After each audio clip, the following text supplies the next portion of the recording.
Welcome to the May 23rd meeting of the Wichita Area Crime, excuse me, that was last meeting I was at, the Metropolitan Area Planning Commission. Was off to a good start. Could we please have opening announcements?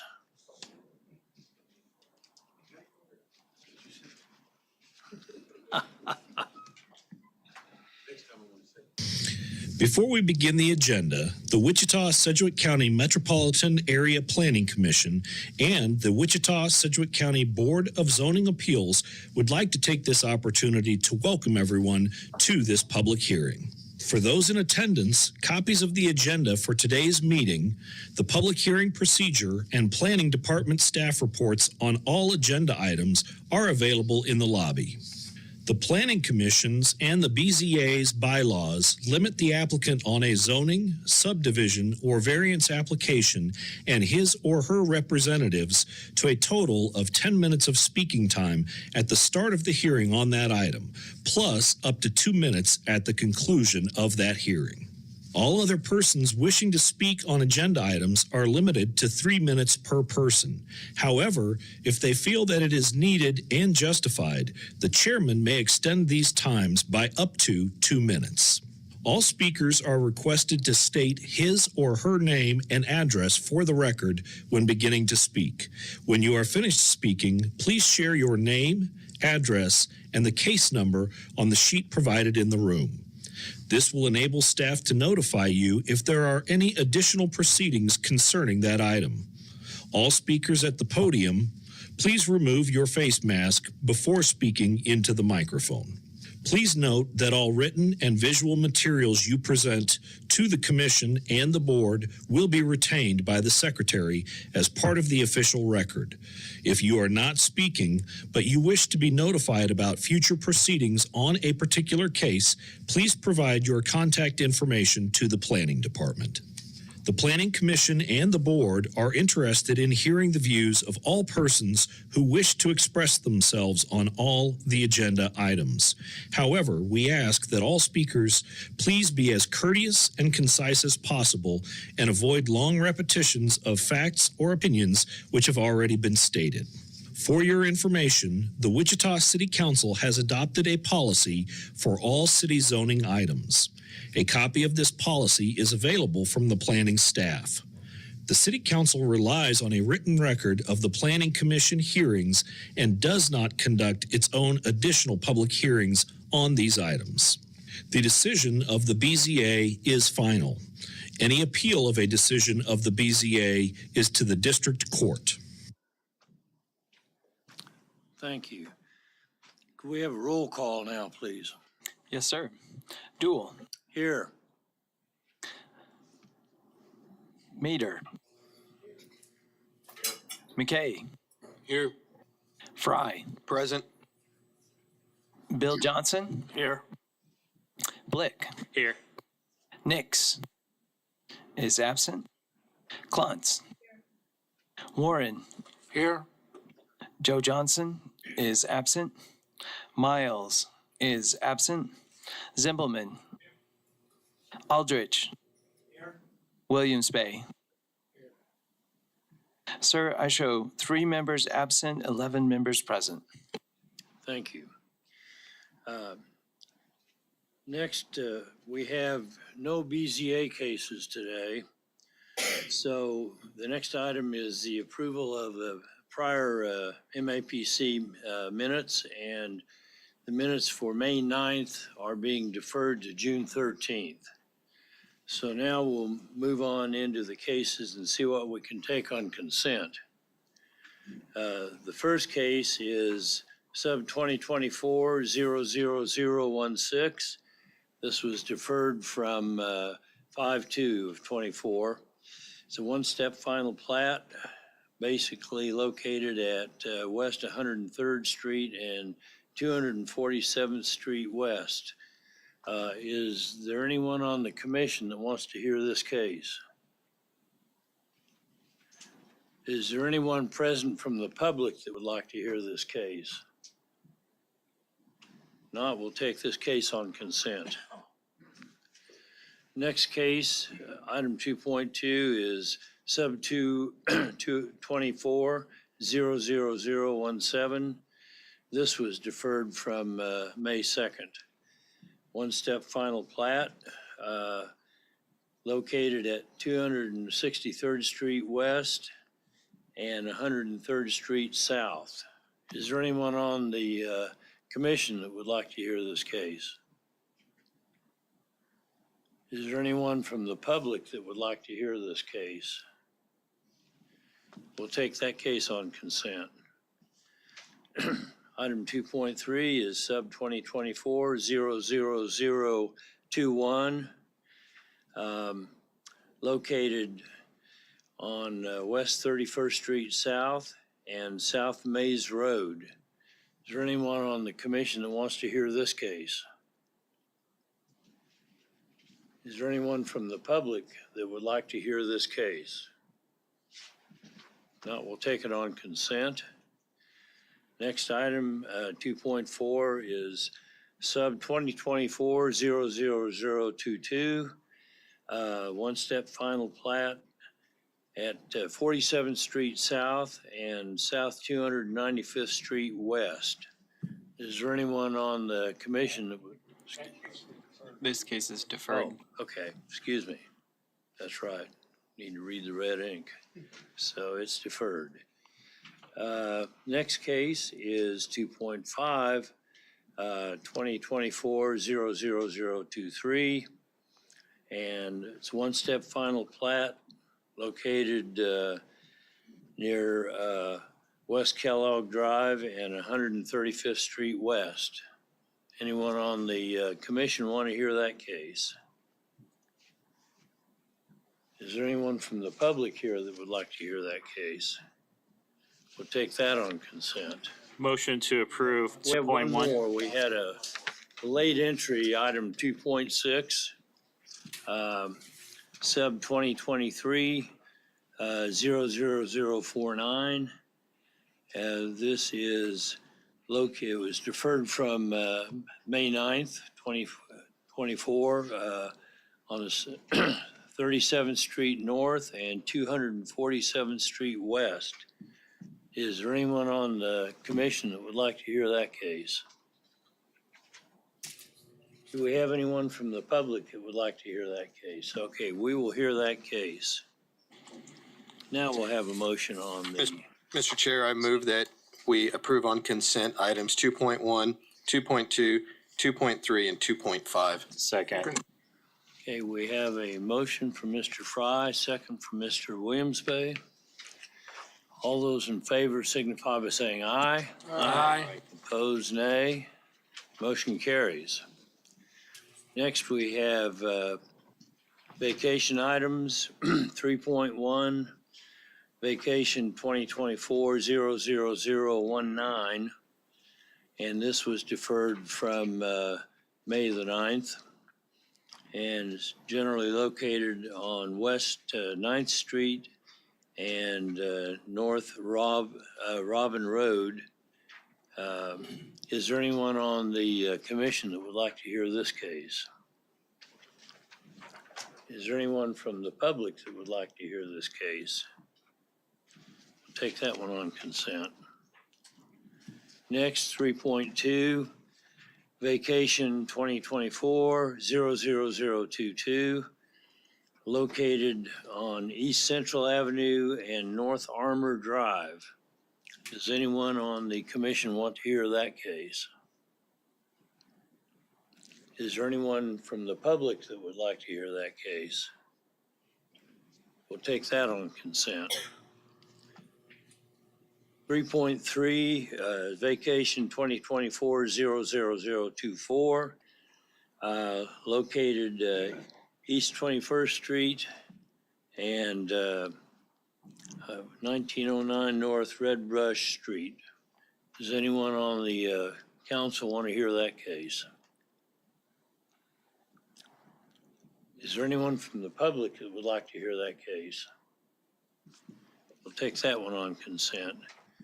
Next is item 3.4, vacation 2024-00025, located on South 151st Street West and West Maple. Is there anyone on the commission that wants to hear that case? Anyone present from the public want to hear that case? We will hear that case. We have a motion to approve the vacation items. Mr. Chairman, I move that we approve items 3.1, 3.2, and 3.3 on consent. Second. Okay, we have a motion by Mr. Fry, second by Mr. Blick. All those in favor signify by saying aye. Aye. Opposed, nay. Motion carries. Okay, now we'll move into public hearings. Or do we go back and take these cases first? I'd recommend to go through the list to find out which items of the public Okay. hearings can be taken on consent. Okay, so the first item on public hearings is 4.1. It's Con 2024-00020, located on East Tyler Road and 21st Street North. Anyone from the commission want to hear that case? Is there anyone from the public that wants to hear that case? We will hear that case. Mr. Chairman, I will have to abstain on that one when it comes time for a vote. Right. Duly noted. Fry will abstain.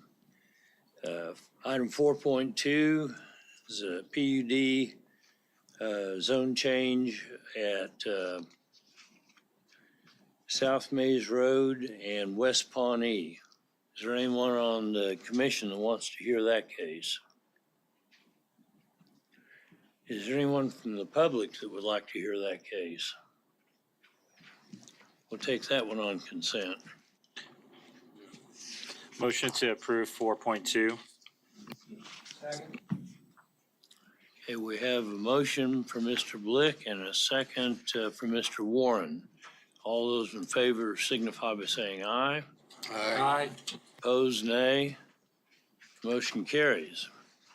Okay, we'll go back to subdivision committee recommendations. We have 2.6, according to my records, that we're going to hear. Go ahead, staff. Good afternoon, Greg Sharon, planning staff, present the Indian Ridge at Andale Second Edition. Next screen, please. This is unplatted property in the county,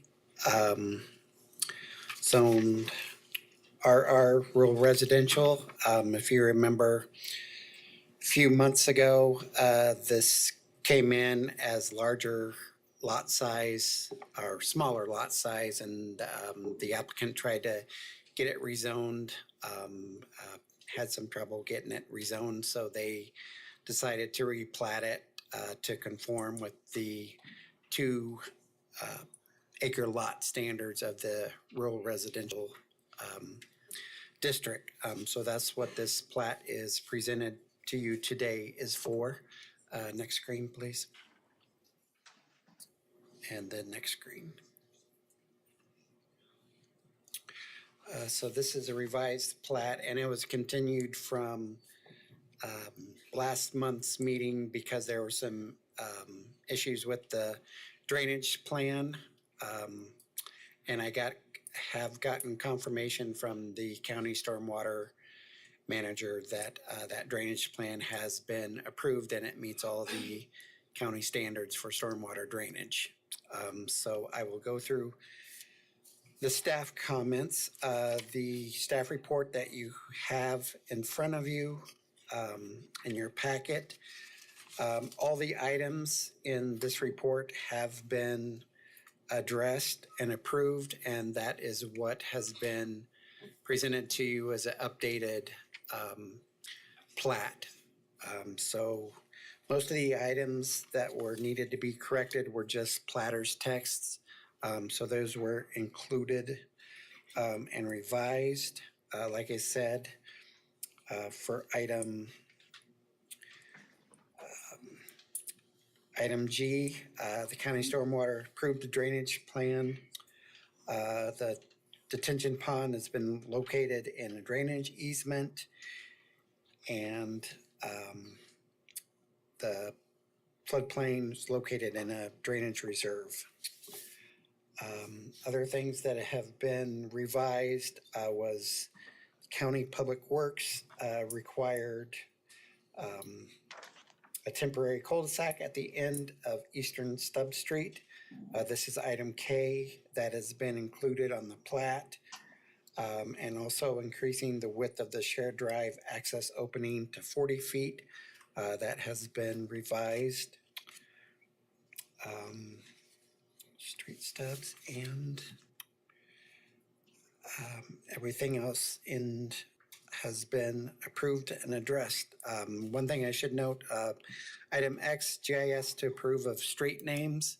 I did get confirmation from them today that they're maybe looking at different street names because it doesn't meet the city's streets naming standards. So that'd probably be the last change that would be needed for the subdivision plat, is to revise the street names to comply with the the county street standard naming. So questions, comments? Are there any questions of staff from the commission? Yes, Scott. Scott Wadle, Planning Director, just a clarification question for staff. Greg, what time did you get the revised, when did you get the revised plat on this one, the graphic you handed out?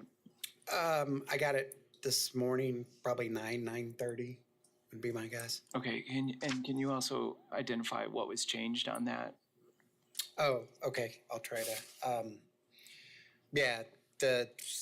Some of the platter's text was changed.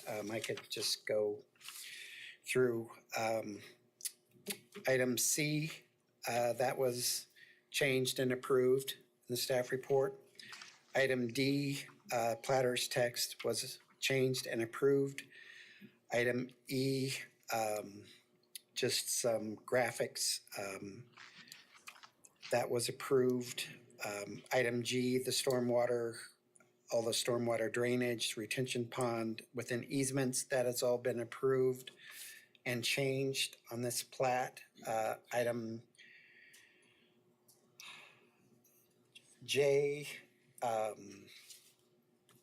that has been approved with the opening of the access opening increased to 40 feet per item K. The access controls, the width of the shared drive opening to 40 feet, that was changed on this plat. The temporary cul-de-sac was added under item K. Item N just has to do with the cul-de-sac, which they provided. And item O, just showing zoning on adjacent, on the track, on the preliminary plat, that was approved and included on the revised preliminary plat. The county surveyor comments, item P, about access controls, dimensioning, those have been revised and approved. And item T, platter's text about compliance with restrictions and restrictions, that has been changed and approved. Item W, platters text added about drainage reserved, that was approved. Item Z, appropriate signatures changed, that has been approved and changed on the revised. And Greg, I know you're quite a ways through this. I was trying to get a sense of what has changed since the last time you saw this till when you got the version today at 9:30. If there's like what elements have all the things that you have listed changed with that receipt of the 9:30 version? Yes, Okay, thank you. I just wanted to get a sense of the scope. yeah, like I said, all the comments in the staff report has been addressed and revised on the plat that you have in front of you. Mr. Aldridge. Which has prompted me to ask a question. Does this need to go back to subdivision because of all these several changes that were made?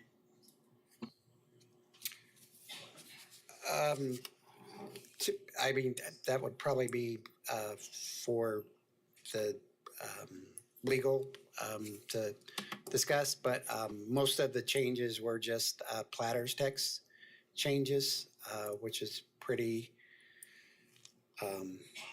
typical changes to be made between subdivision and plan commission. The only major change that has occurred on the plat itself was the turnaround cul-de-sac. So everything else were just minor text changes to the plat. So Were any of the changes different from what was considered and discussed at subdivision?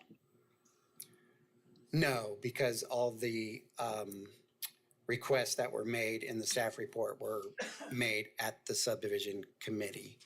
Then in response to Mr. Aldridge's questions, I would say that we do not need to defer it back to the subdivision. Okay, thank you. Any other questions of staff from the commission? Yeah, Mr. McKay. I'd like to go to number DD. I guess I'm not. Section 8 or Article 8.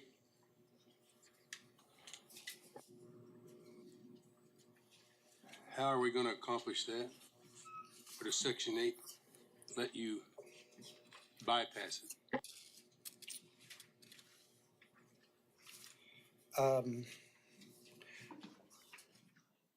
Those are guarantees that the developer will need to present to Public Works. So that will be all handled in the construction phase of the project. So they will submit Public Works documents to Public Works to make sure all the fire protection is in place. The reason why I asked the question is that handling, I guess, is that hampering the subdivision being done? Because if they don't have public water, how are you going to provide hydrants and stuff? I'm just, I saw it the first time we saw it. Yeah, it's my understanding that the fire protection in the county is all done through water that is on the trucks and not on hydrants. That is my understanding. If I'm wrong and someone is here from Public Works that knows that, they could correct me, but that is my understanding, that the fire protection in the county doesn't come from public water lines. It comes from the trucks themselves. Then should fire hydrants be taken out of that parentheses example? Yeah, that's just a standard comment that we put on all the staff reports just to make sure that it is. That still didn't answer my question. And I'm not just doing it for this people, I'm talking about some future development. If that's if you're gonna use that as an example and they can't provide it, is that hindering the development person? Well, yeah, Scott, maybe. Yeah, Greg, I'll try and help you out on this one, because if this is standard language that we have in there, it says the applicant shall install or guarantee the installation of all utilities, which doesn't really apply to this conversation, and facilities that are applicable and described in Article 8 of the subdivision regulations. And then, as Mr. McKay is indicating, it's got an example here of water service and fire hydrants required by Article 8 for fire protection shall be as per the direction and approval of the fire code official. Now, I think the question that we've heard from Mr. McKay is it appropriate, and should the words fire hydrants as required by Article 8 for fire protection be included in this one? And if this is a standard and this is out in the county and there's not the possibility of having fire hydrants there, it seems like, from my perspective, it seems like that's some language that could be struck out of that item for this particular case. Greg, what do you think about that? Yeah, we can strike that from the hydrants. If we're gonna strike it, should we quit using that as an example, I guess? I think that would be something to discuss. Rather than doing it right now, I'd say let's take it to the subdivision committee and we can talk about that language there. Okay, duly noted, Bill Johnson. Okay, yeah. Even if they bring real water in, real water don't set fire hydrants either, so, yeah. So I think it needs to be struck. So are we okay with striking that from the requirements? Staff have indicated that we're okay with striking the reference to fire hydrants out. Okay. Any other discussion from the commission? Questions? Okay, well, thank you. Now we'll call on the agent or applicant to speak, and you'll have 10 minutes. Please give us your name and address. Hello, Ryan McCune with ASM Engineering, 221 East Commerce Street, Andover. I'm the agent for the applicant. Basically, as Greg said, we've addressed all the comments for the last meeting. Drainage plan's been approved. Sewer, I'll bring that up again. We're going with alternative sewer system.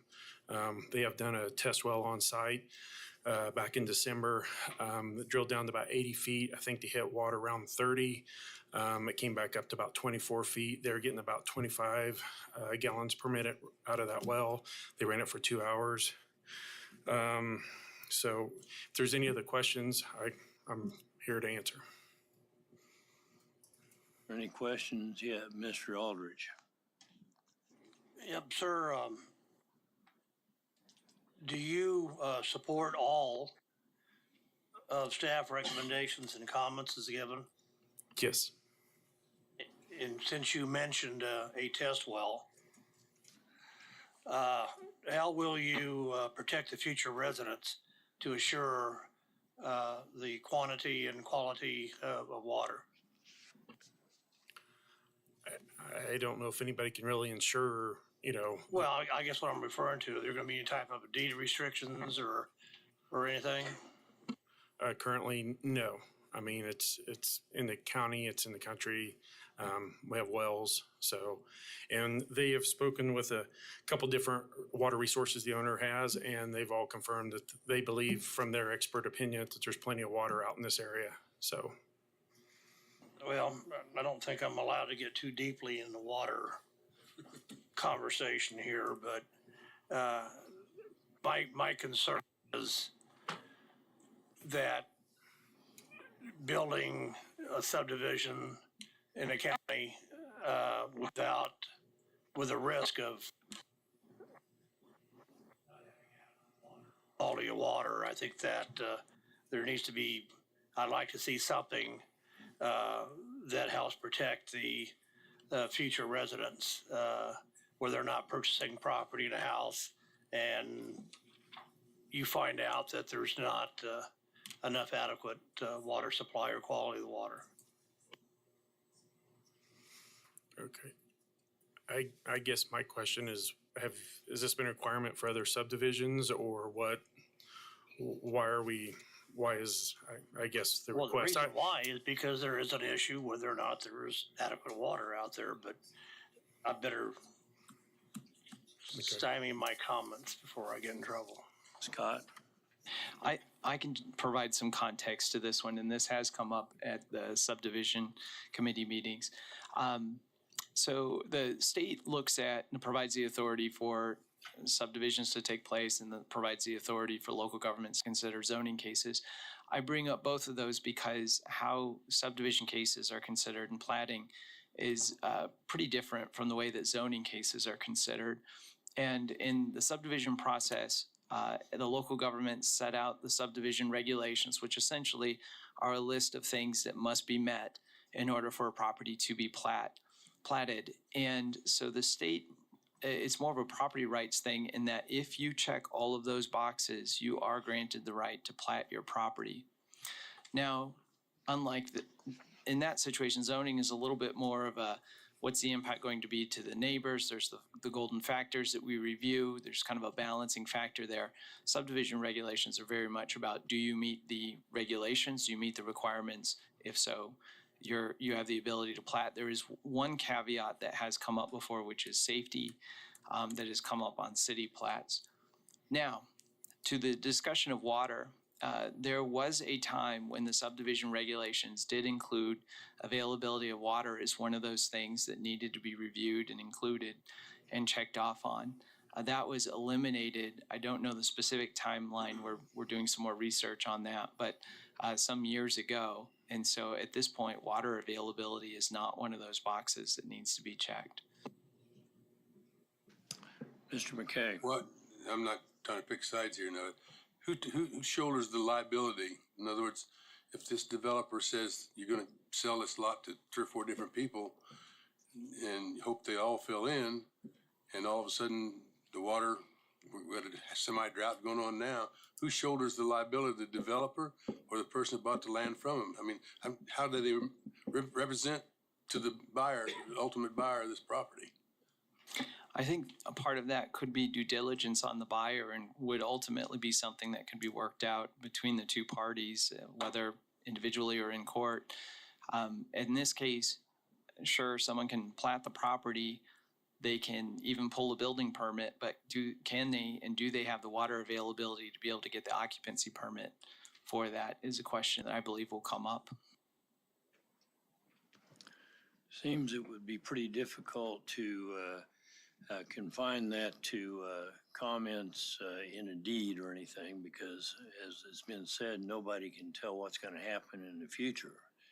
But folks ought to be made aware the water has been an issue.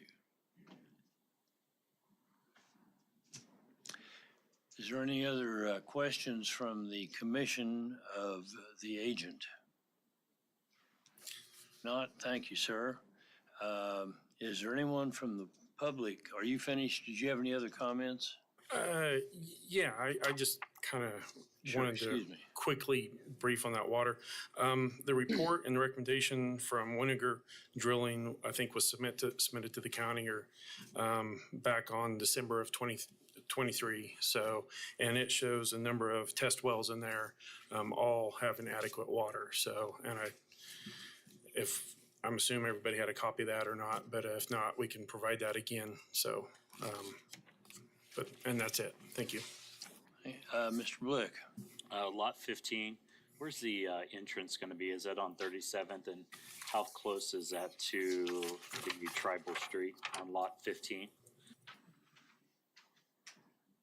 So, lot 15. It's at the very top. So, and your question is what? I'm sorry. Where's the entrance going to be? That'll be off 37th Street. 37th, is it going to be in the center? Is it one side or the other? Do you know right now? I don't know if there's any access control. That I'd have to look at that. I don't have that noticed with it me currently. I noticed on the other side it showed it, but I just didn't see it there. So cool. Thank you. Sure. There's no other questions from the commission. Thank you, sir. Is there anyone from the public that would like to speak on this? please come forward and give us your name and address, and you'll have 3 minutes. Jared Schneider, 3400 North 247th Street. As we've talked, I'll just touch briefly. Water remains a big concern. Homeowners irrigating those lawns are going to use twice the amount of water that I would if I had an irrigation pivot there. The maximum allotted water given to me by the state of Kansas for ag use. If this is the case and there's so much water there, we should have no problem putting an irrigation system, but the state water district sees that there is not. So that explains why there's no irrigation in that area. No additional testing has been done on that well drilled on the property since December 8th. The state requires us to run a 72-hour hard load test with metering wells all around our wells to show how it affects the water table. Mr. Winiger's testimony seems a little bit on conflict of interest, being that he drilled every one but one well on Indian Ridge Phase 1, and so he seems to be going to drill every well on this one. Stormwater drainage still shows that the water running off, entering into the middle of this subdivision on the south side of the property off of our 2 terraces, still does not have any kind of structures or anything on it showing. There's 8 foot of drop in less than a block on lot 9. So obviously there's going to be erosion there. So who's going to be entitled to that? So we're just trying to keep our property from washing. The 2 existing ponds that were built in the 90 on the property were never permitted, therefore are illegal. The DWR has emailed Sedgwick County Stormwater and the concerns have gone unheard. I believe a study from a third party should be done on this property to show the impacts that they have created on the wildlife, and people should be held accountable for these, not just bury it under a new pond. I would like to see the drainage easement in a reserve. We have Reserve A here in the bottom here. Why can't we put this all in a reserve? I would like to see that so I'm not having to contest with 9 people against my property line when we have a discrepancy on something going on that easement. That would just allow for a lot easier on the adjacent property owners. I'm not just concerned about the next year or 2 with this. I'm lifelonger here. I'm concerned about what's going on in the next 20 years. I'm quite younger than a lot of people in here. I'm going to be around on that piece of property for a long time. A lot longer than maybe some of you are going to be here, a lot longer than the developers are going to be here. So I want to make sure it's all in black and white. Mr. Joe Johnson made a comment on one of the first meetings that I attended here, and he told 2 individuals that when a developer did something different, he said, well, maybe you should have got it in writing. That's what I'm asking for. I want everything in writing. I want everything correct on this and not given to us at the day before. This meeting wasn't even on the agenda today. We had to call in and make sure it was on the agenda. I keep, wasting time here. I don't get paid to be here. So I would just like that everything would be done correctly and not just hasty-wasty. Thank you for your comments. Is there anyone else from the public that would like to speak on this? I've got a Excuse me, question. we have a question. Yes, Mr. sir, where's Williams your Bay. property in relationship to the development? The direct south right there. So directly south of that. You own all of that? No, along the I whole own the 20 acres, so my employer co-own this whole 80 acres here, so. side? Okay, thank you. Is there anyone else from the public that would like to speak on this? Please give us your name and address, and you will have 3 minutes.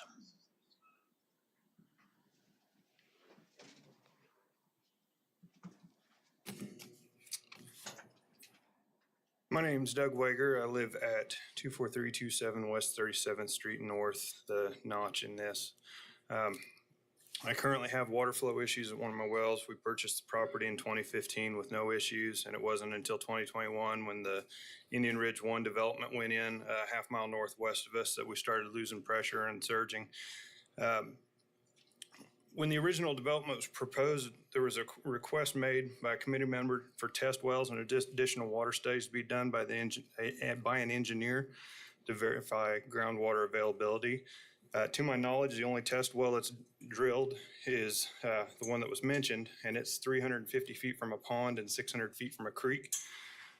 My question is, what if the east end of this development doesn't have water? Nobody's done any testing. This is the top of the hill. Water drains both ways.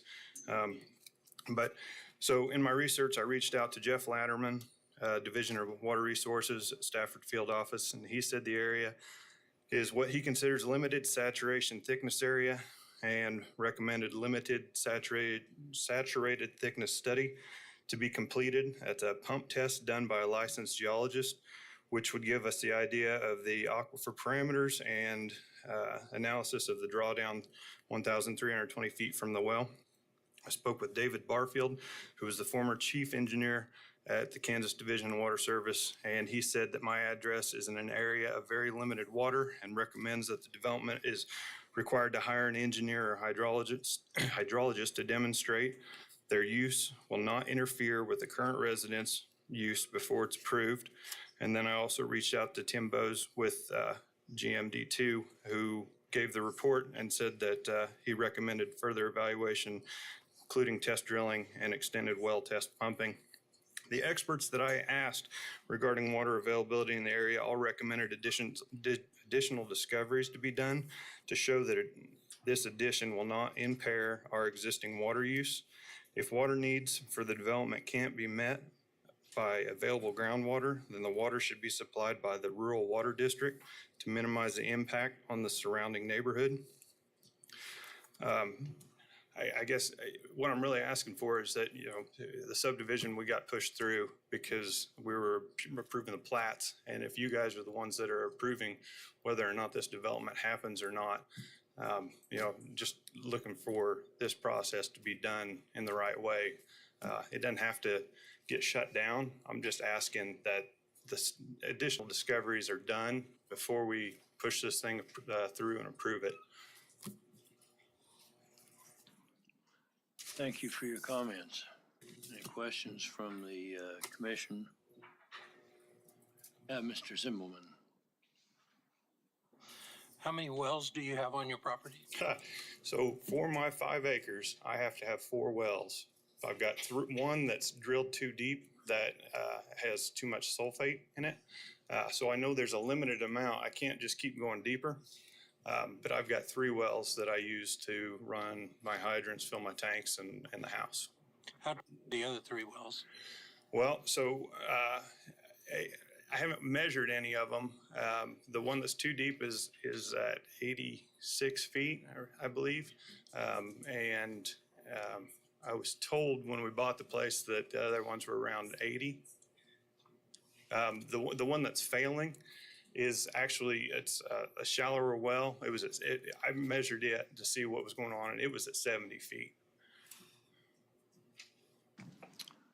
Thank you, sir. Any other questions? Is there anyone else from the public who would like to speak on this case? Please give us your name and address, and you will have 3 minutes.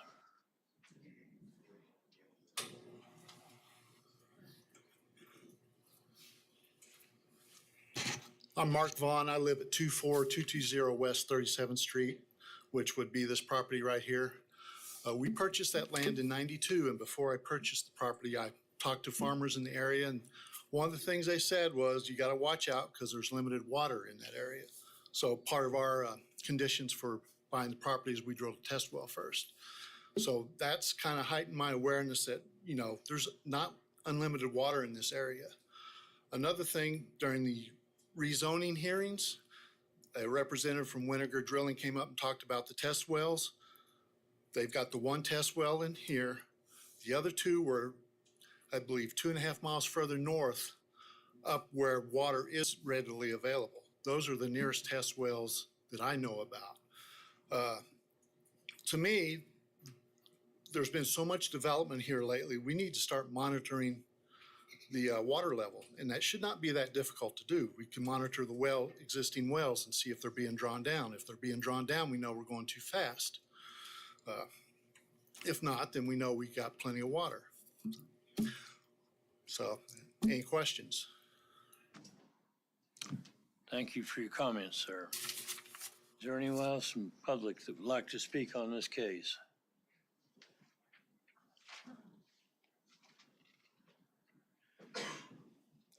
Please give us your name and address, and you'll have 3 minutes. And please confine your comments to items that have not already been covered. My name is Julie Wager. I live at 24327 West 37th Street North, the property that's the little cutout in the middle of this development.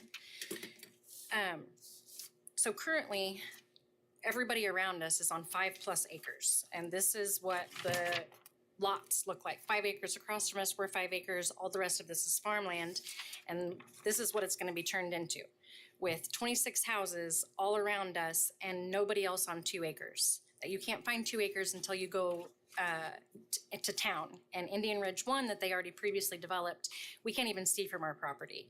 That we're rural and farm land and not high density at all. And this will multiply the amount of people in 1 square mile by 5 times in just these 75 acres.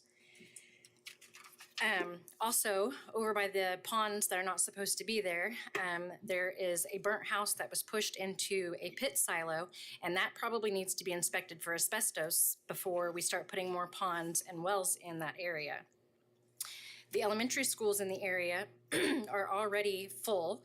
The state recommends a 13-to-1 student-to-teacher ratio. St. Mark's has 17-to-1 currently, and they're already out of square footage to add any more room to the schools. I'm, like my husband, not 100% asking for this to completely stop, but I'm asking for everyone to stop and consider the people that are already there and what this is going to do to us and the negative effects. And, you know, maybe we consider 5-acre lots, and so that it fits into the surrounding area and doesn't completely ruin those of us that are there, our way of life already. That's all. Are any questions of the speaker from the commission? Thank you for your comments. Do we have anyone else from the public here that would like to speak on this? Again, please confine your comments to new information. You'll have 3 minutes. Please give us your name and address.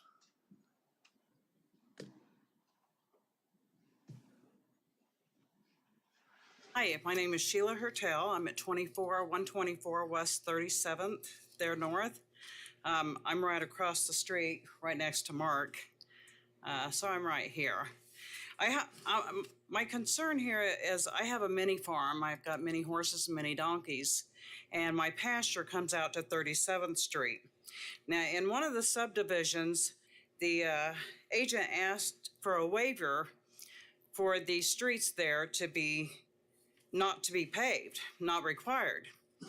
Well, I think if you don't require that, then this development is going to use 37th Street, which already has a lot of traffic with the kids with the UTVs, ATVs, and I feel this would be a safety hazard.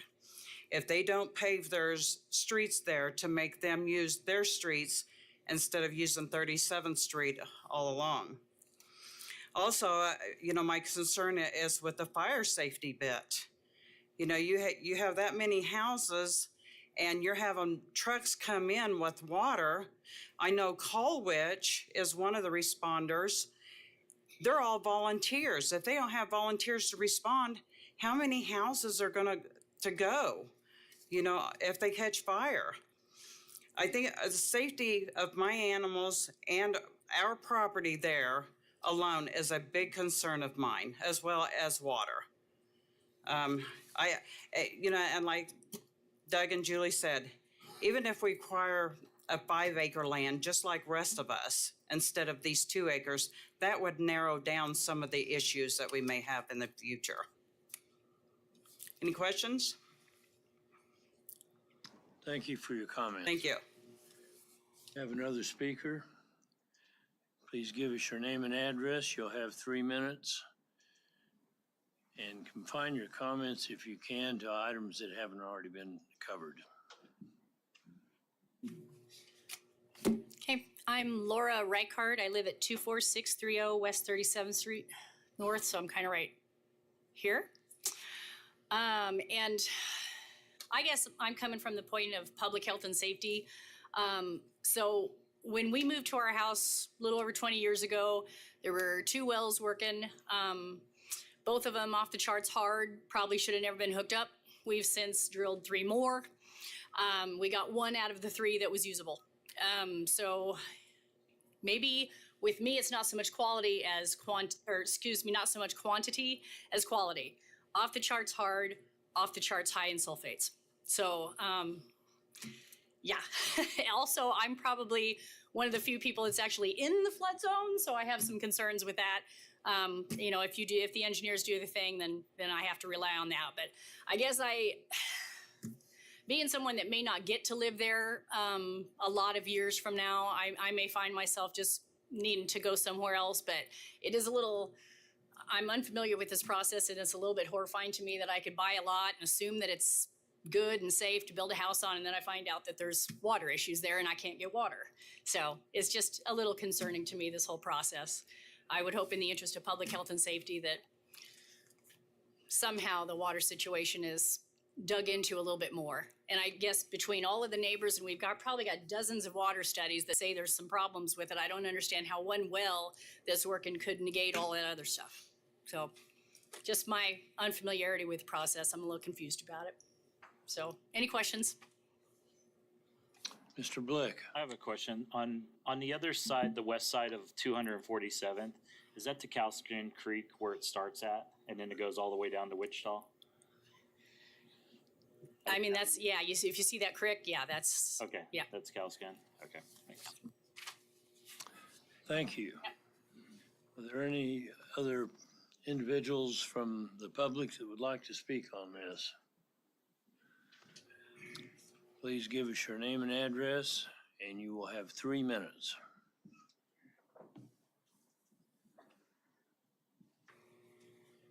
My name is Raymond Roser. I live at 24310 West 37th, right there. I'd like to talk about high-density development and ask a question. It's never been clarified what is high-density development in a rural setting. Can anyone here answer that question? Scott? Well, I think the answer there is it depends. In a rural setting, generally what we see rural residential zoning, which by itself does allow for residential developments with a minimum lot size of 2 acres. In SF20, it allows you to go down to 20,000, which generally depends on the septic system or wastewater system that they're using, will get you down to 1 acre. So inherently by the zoning districts that are available in the unincorporated county at this time, those are the density levels that are generally allowed. Okay. So if this is outside the economic development zone that the planning board has drawn for the projected growth of the city, this is 10 miles outside of it. In the zoning code does not have an agricultural zoning district. We have a rural residential zoning district. So therefore, we can see subdivisions with a size of 2 acres platted and developed throughout the county. Okay. Well, the current plat that none of us were provided, which is the plat that you're trying to approve today, none of us have seen it with its changes. The one I looked at previously, there were lot sizes that were less than 200-foot width. Is that allowable? I'll defer to Greg on that one after you're done with your comments. Perhaps we can have him come up and address that. Well, that's the only comments I had is about the high density development in a rural area and the water issues. We've covered all that, but that's all I have. Yes. Greg, you want to comment on that?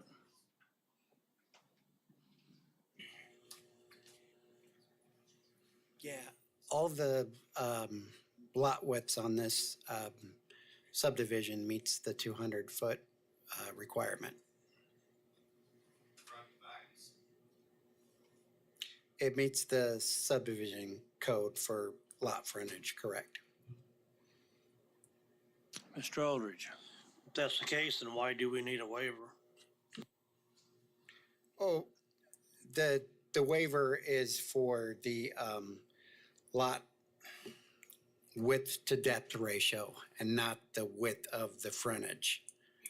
So all the frontage meets the 200-foot minimum requirement. The waiver is from, because, what is it, lot 3 is more than 2.5 times the width of the lot. Okay, thank you. Thank you. Do we have anybody else from the public that would like to speak on this case? If not, we will call the agent back up for rebuttal, and you will have 2 minutes.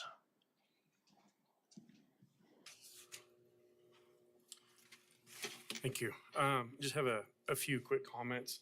Down here on the south side, we worked with the county, and the county had us actually widen that ditch to 15-foot width for maintenance, for really just to ease your mind on the drainage there. So I know the county's been looking at the drainage very, very detailed, and we've really worked back and forth with the county on addressing all the drainage issues and all the concerns. So I just wanted to kind of clarify that.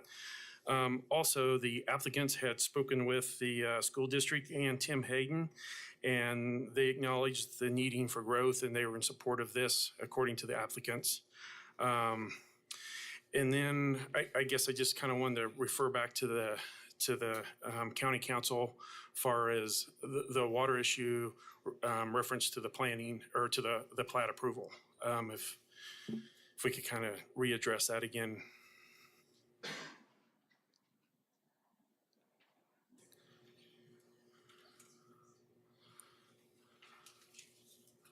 Can you repeat that question, please? Basically, just is there any water requirements for the plat approval? Because I think that was brought up in the last meeting, and so I just kind of wanted to. The subdivision regs do not have any water requirements. Okay. So, and I know the owners, like I said, they have talked to everybody on this water. There's obviously a lot of concern here, and they don't want to move forward with the development if they don't feel that there's enough water out there. But with the research they've done and the experts they've talked to, they feel that there is. So, is there any other additional questions for me? Mr. Aldrich. This is probably way out of left field, but would you consider 5-acre lots? So originally the owners wanted to go after 1-acre lots, and that's when they basically got turned down. So they went back to how it was currently zoned. I can't speak for the applicants, but I would say probably not. It just wouldn't make it. I would say no, but. Okay. Also, just for the record, you're the one that brought up the water issue again on this. So then asking legal whether it was required, you're playing both sides of the fence. I'm sorry. I don't have any further comments. Okay. Any other questions from the commission? Mr. Blick. How do you feel on a possible deferral to do an extended water study and to ease the mind of adjacent property owners? I mean, you're not required, but I'm just asking, how do you feel about that? If we could get approval, if it's requiring 2 additional test wells, but if we could get approval based on those 2 additional test wells today, I think the applicants might be open to that. But considering full approval upon confirmation of those additional test wells. Thank you. Any other questions? Thank you. We'll bring it back to the commission now for discussion and action. What's your pleasure?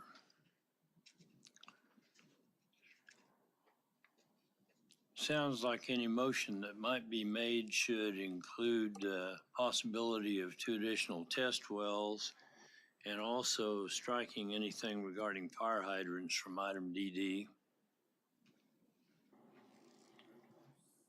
Mr. Bill Johnson. Move to approve.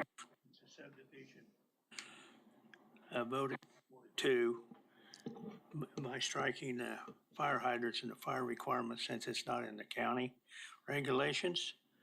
So I move to approve. Or staff comments. Is there a second? Second. We have a motion by Mr. Bill Johnson and a second by Mr. Warren. All those in favor signify by saying aye. Aye. Opposed, nay. Nay. Better call for a voice vote. Yes, sir. Just one moment. Okay, this is a vote on the motion to approve with the addition of striking the reference to fire hydrants. Duel, Did that not include 2 additional test wells? Okay. No. Mater. McKay, No. Fry, Yay. Bill Johnson, Yes. Blick, No. Nix is absent. Klontz, No. Warren, Aye. Joe Johnson is absent. Miles is absent. Zimbelman. Yes. Aldrich, No. Williams Bay, No.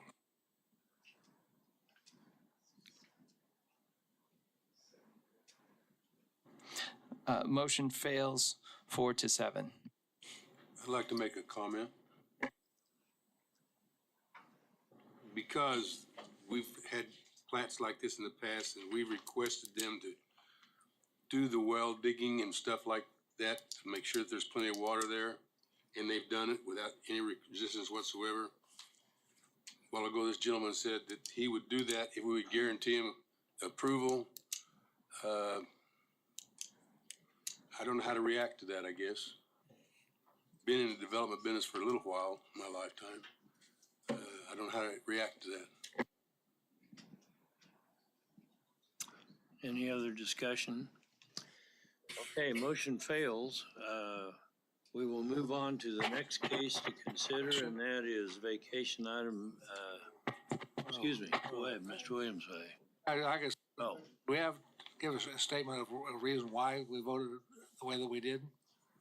Do we give any indication to the applicant what it would take?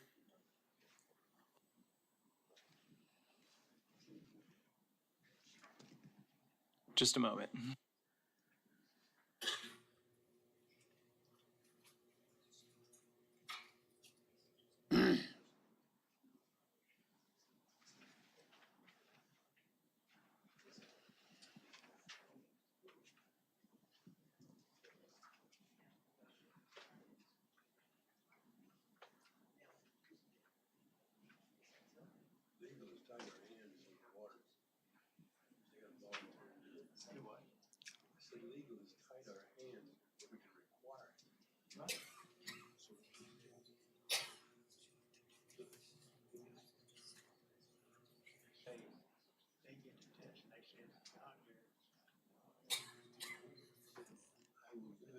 Guarantee me to approve the plan regardless of the results. That's the reason why I voted against it. Because the only thing requirement's been asked of you guys since we started. This is a questionable area. well, we've killed it. We've killed it for 12 months. And the shortfall, I think, was that there wasn't adequate water testing done out there. The regulations are unclear regarding whether you need to make a statement of explanation for the denial, but we believe that to err on the side of caution and to make sure that we have a defensible position, I would encourage you to make a statement for the reasons for denial. Who made the motion? Well, we haven't had a motion. Well, not to make a motion to deny, but to explain the reasons for the votes to not approve the application. Even if there wasn't an alternative motion for denial? That's why I said that the rules are unclear, and I'm just trying to caution you to go ahead and make and encourage you to make an explanation.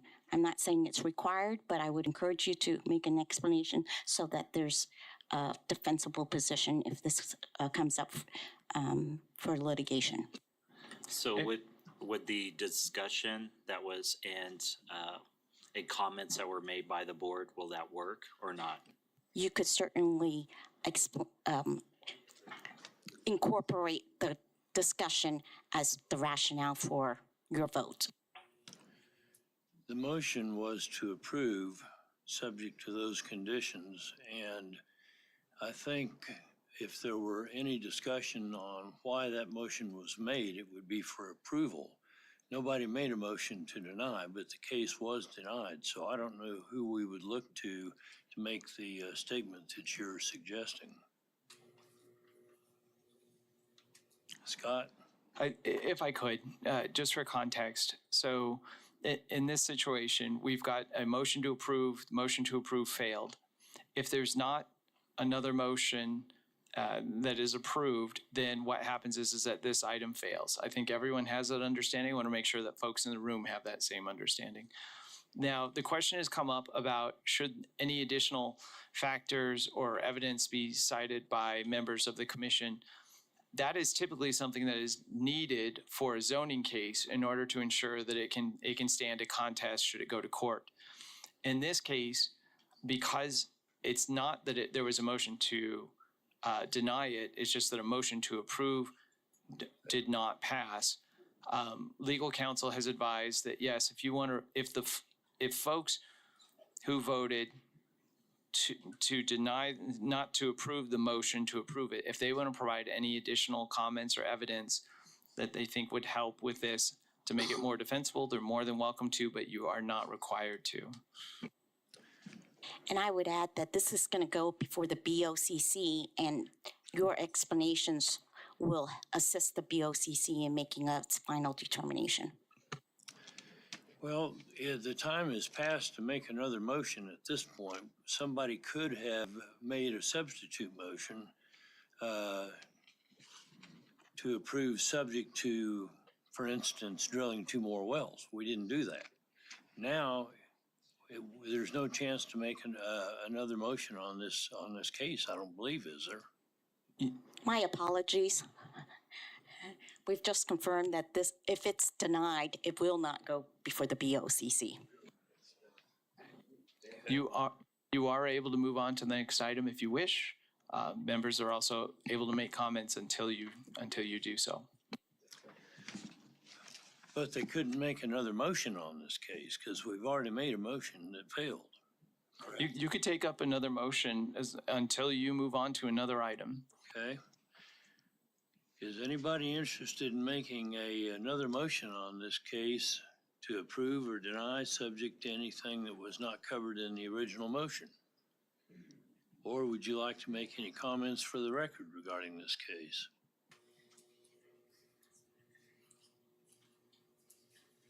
I don't see any desire for that, so I suggest that we move on.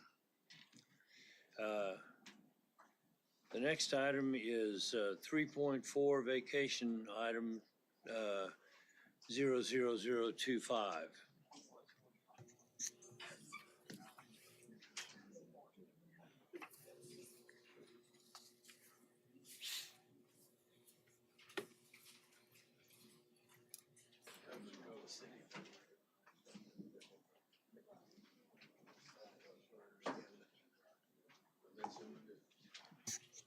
Good afternoon, Planning Commission. Philip Zievenbergen with planning staff. Vacation 2425 is a vacation request to reduce a platted 30-foot front setback down to 20 feet, so it'd be a reduction of 10 feet. It's located on Lot 17, Block 2 of the Miles West Wind Lakes Estates Addition. The property is addressed at 355 South Windrose Lake Drive. Property is zoned single-family residential, is developed with a single-family home, and the applicant is proposing to construct a detached garage should the vacation be approved. The detached garage is proposed to be 30 foot by 40 foot, and it would be north of the existing house. If you want to go to the aerial image, please. Had this property not been platted with a front setback, the SF5 district would have a 25-foot front zoning setback. Within the zoning code for zoning setbacks, it does provide the planning director and the zoning administrator the authority to administratively reduce those by 20%. that would equate down to a 20-foot setback. So the reality is a reduction from a 30-foot setback to a 20-foot setback would not be outside of the realm of a possible administrative adjustment had it been a zoning setback of 25 feet. Part of the reason of this request is along the north property line is 8 feet of a 16-foot utility easement. Prior to submitting the applicant has worked with planning staff who reached out to AT&T, who has equipment and plans for future installment of additional equipment in the easement.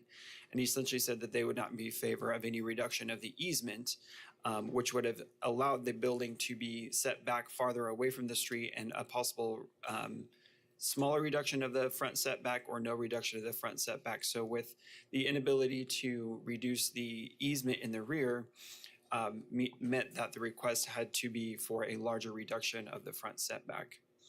One of the things that staff looked at in this is that the applicant's property is unique compared to other properties within the subdivision in that it's triangular in shape. Right along the corner, which does not necessarily provide as much buildable area within the existing setbacks like the neighboring properties enjoy and have the ability to build additional things on their property within setbacks. Wichita Public Works and Utilities, Wichita Fire and Traffic Engineering, as well as Stormwater do not have any objection to the reduction in the setback. Kansas Gas and AT&T and Cox do not object to it either. As long as the setback does not encroach, or as long as the building or any of the rear utility easement is not reduced, which again, it's not, it's just the setback. Evergy had comments that are in your staff report regarding the location of service lines and where they go underneath the street, and they would just need to work with Evergy regarding the location of those service lines and possible relocation of service lines, which would be at the applicant's expense, depending on where the building is placed and where those service lines are, and not placing a building over top of service lines that not only serve their property, but properties nearby. There's been public comment regarding this case. We have individuals here who wish to speak. Also in your packet is an extensive list of the comments that I've received via email that I provided to you in the staff report ahead of time for your consideration. And with that, I can stand for, or the subdivision committee recommended approval 4-2. One thing I wanted to note, I brought it up at subdivision, is unlike zoning cases that have a protest period following the planning commission, vacation items, much like subdivision items, are not afforded that opportunity. And essentially the opportunity for a protest is at the public hearings, which would be at subdivision as well as this week. If it is approved, essentially MAPC is making a finding, which is always listed in your staff report. I'll call attention to item number 2, which talks about whether or not private rights are injured or endangered by the vacation of the portion of the setback, and whether or not the public will suffer any loss or inconvenience thereby. And so as you're considering the item today with public comment, we typically don't hear vacation items, so I wanted to bring that to your attention of essentially as you're looking forward, this is the finding that you're essentially making whether or not you approve it or not. So as you hear the public comment and consider the items for this case, whether or not any private rights are endangered or injured, or whether or not the public will suffer loss or inconvenience if this case were to be approved. And with that, I can stand for any questions. Fry? Thank you, Philip. I know in some of the comments, we heard quite a bit about sight lines around the curve. Did Wichita Traffic Engineering have any comments related to that? They did, and they felt that basically because it would still be 20 feet behind the property line, and it would have to adhere to the setback along the north property line, that there was no concern about sight lines at this location. Thank you. Any other questions of staff? If not, we'll call on the applicant or agent, and you will have 10 minutes. Please state your name and address.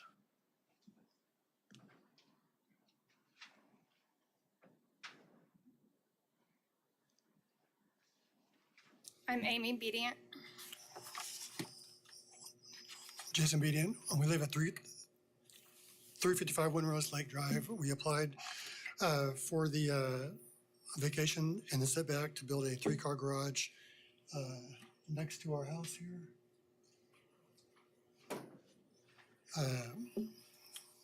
because of the unique shape and size and the location of the house on the property, it's quite irregular. So we applied for the avocation just to get a better positioning on the property. This avocation will set the this vacation will give us the numbers we need to move forward to the planning and the actual size and shape and location, the actual specifics of the building. Anything again? That's all we have. Is there any questions? Yes, Mr. Aldrich. Do you support all the conditions and statements made by staff in the reports? Yes. Thank you. Thanks. Any other questions from the commission? Yes, Mr. Zimmerman. Is your property part of an HOA association? That's kind of up for a debate. We know that it was suspended for between 2017. I believe it was recently on the paperwork change, but it's been not in good standing for several years. So do you understand, even if we approve this and you are part of the HOA, you will have to go through them to be able to build this? We've already emailed them requesting architectural committee notes so that we can provide similar plans for our building. Okay, I just want you to know that even though we might approve this, that doesn't mean you can build this. Correct. Yes, sir. Okay? It means you have the easement. Yes, Yes, sir. it was explained to me that when I ask questions about a permit, where do I go to build a garage? When we initially looked at the land, it was recommended that I come up here to try and get a little more room and adjustment on that, so we could position the garage in a little bit different space. Once that was done, then I need to take any plans to the permit office to start that process, which we are not ready to do yet. Okay, thank you for your comments. Now, we'll call on anybody from the public that would like to speak on this case. Please approach the podium, give us your name and address, and you will have 3 minutes. My name's Chuck Barnes. I live at 323 Windrose Lake Drive. My wife and I have been out there about 34 years. I've been on the board in some capacity, approximately 31 years of that. It's just been common practice normally for the neighbors to approach a board member on what their plans are. In the years I've been out there and on the board, there's been 11 buildings, garages or outbuildings built, and they've approached me or one of the board members, and then we've just had a meeting, went over the drawings, the blueprints, and known where the property or where the building is going to be on the property before they started the process of going to the city and everything. So that has not been done. So that's a concern because we don't know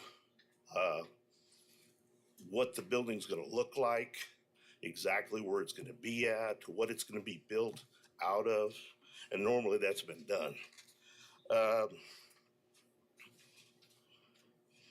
Just following common sense protocols for the neighbors, the neighborhood. And I'll give you an example of just two.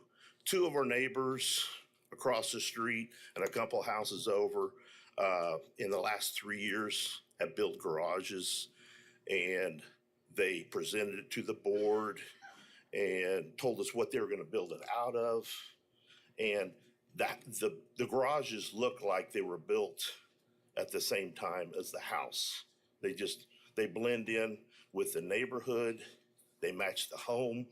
In fact, one neighbor even went As far as researching brick to match his home, he drove clear to Nebraska to get a trailer load of brick to match for his garage to match his home. And to me, that's respect for your neighbors and your neighborhood. And just, we live in a beautiful neighborhood. Homes out there go from anywhere from 3 to probably as much as 800,000, maybe even more. It's a beautiful neighborhood.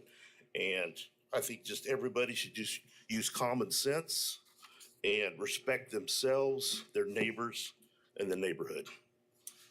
Any questions? Mr. McKay? Sir, I think that what you said is fine, and it's true.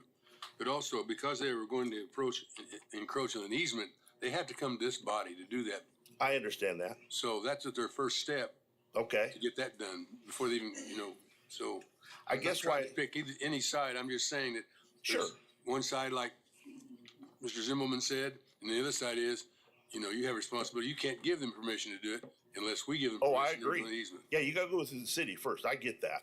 But two, it's just common sense to be polite and go through your homeowners. Like I said, there's been 11 buildings built in the 34 years I've been there.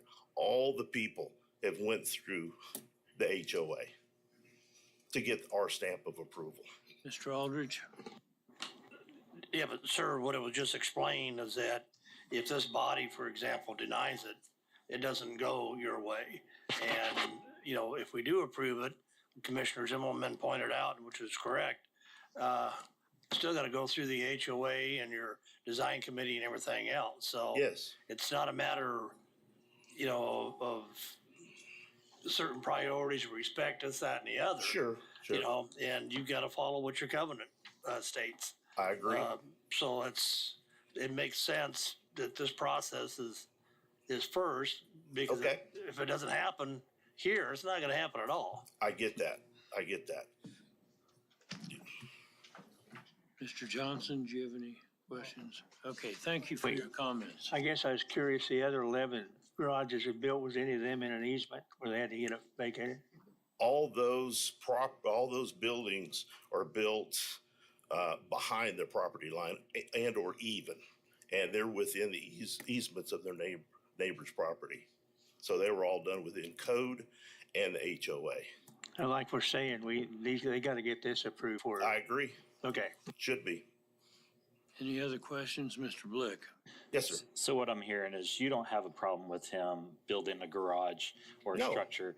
You just want him to come before your board, is what you're saying. Exactly.